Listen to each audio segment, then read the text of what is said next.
Altro mito tricolore, Nadir Colledani, plurititolato e ovviamente oggi a Val di Sole per dare meglio di te.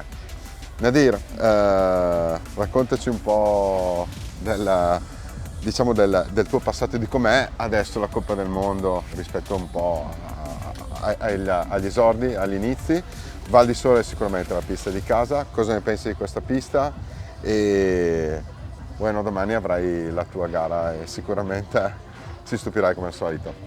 Innanzitutto ciao a tutti, bentrovati in Val di Sole.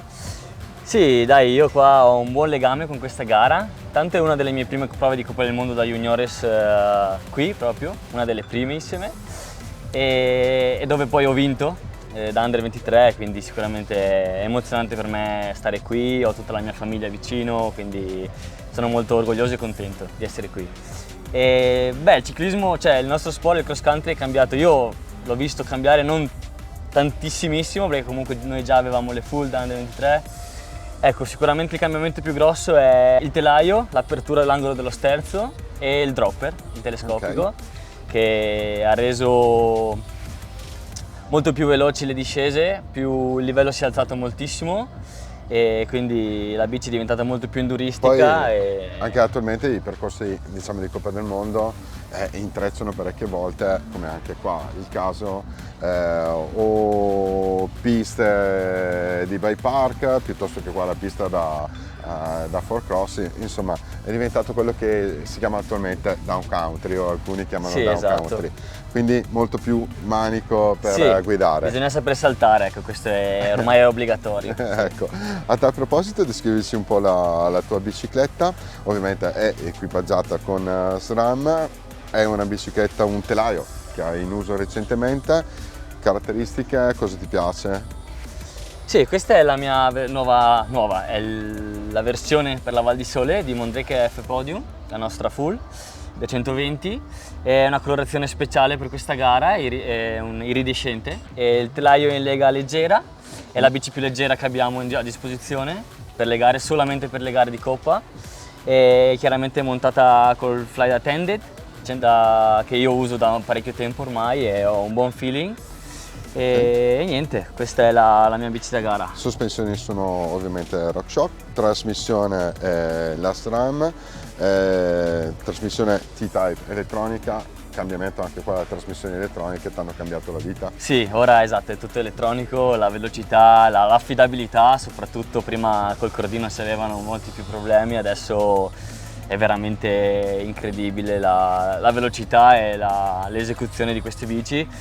Davanti io uso una Corona 36, ieri ho usato 38 nella qualifica, oggi 36, io mi trovo molto bene col 36 davanti perché non si fanno molte cambiate, si usa di più abbastanza la parte alta del pacco pignoni che sennò altrimenti non si userebbe moltissimo. E niente, sì, mi trovo molto bene anche con i nuovi freni, con i Motiv, sono molto potenti, col disco leggero. Col disco leggero, infatti mi ricordo che 180 l'anteriore? Sì, 180 160 ed è molto potente, veramente non servirebbe di più, ecco, per il cross country devo dire che siamo ben dotati. Daniele? Prima avevi anticipato che le moderne bici da cross country sono cambiate soprattutto a livello discesistico, angoli più aperti, mi hai menzionato prima ad esempio il reggisella che ha cambiato molto il tuo modo di guidare. Qual è stata secondo te l'altra evoluzione fra i componenti della bicicletta che ha subito appunto una maggiore evoluzione o che dal tuo punto di vista ha cambiato il modo tuo o anche quello dei tuoi colleghi di andare in mountain bike? Sì, il telescopico sicuramente è stato proprio il cambiamento proprio più importante per noi cross countrysti, credo. Comunque, nonostante la bici si spinga verso la discesa, almeno io do sempre un occhio al peso, nel senso che è importante anche avere una reattività. Certo. A me piace molto bloccare le forcelle, nel senso avere anche quella sensazione di dire ok, adesso va. Comunque sono leggero, un corridore leggero, quindi ho bisogno anche di avere una bici rigida allo stesso tempo, ma allo stesso tempo anche enduristica, tipo qui. Qui in Val di Sole è molto fisico, la prima parte è molto naturale e questa bici è veramente veloce perché proprio ti permette di recuperare cose che magari con una front in passato, con una bici magari più chiusa o con sospensione da 100 era più difficile.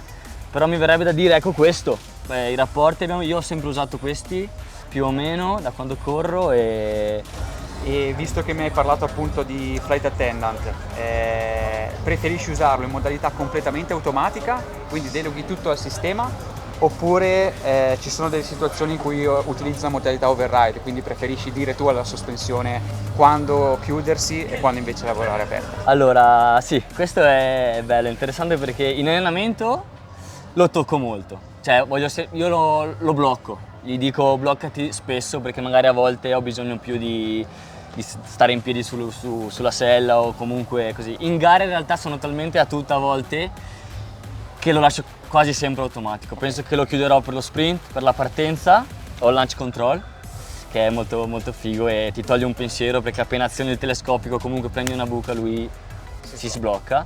E devo dire che è stata un'evoluzione importante e niente, questo sì. Nadir, ti ringraziamo per questa intervista, in bocca al lupo per domani. Viva, E grazie a voi. tieni alto i colori del nostro, Dai, ce la metterò della nostra tutta. Italia. Grazie Ciao. mille. Ciao. In bocca al lupo! Viva.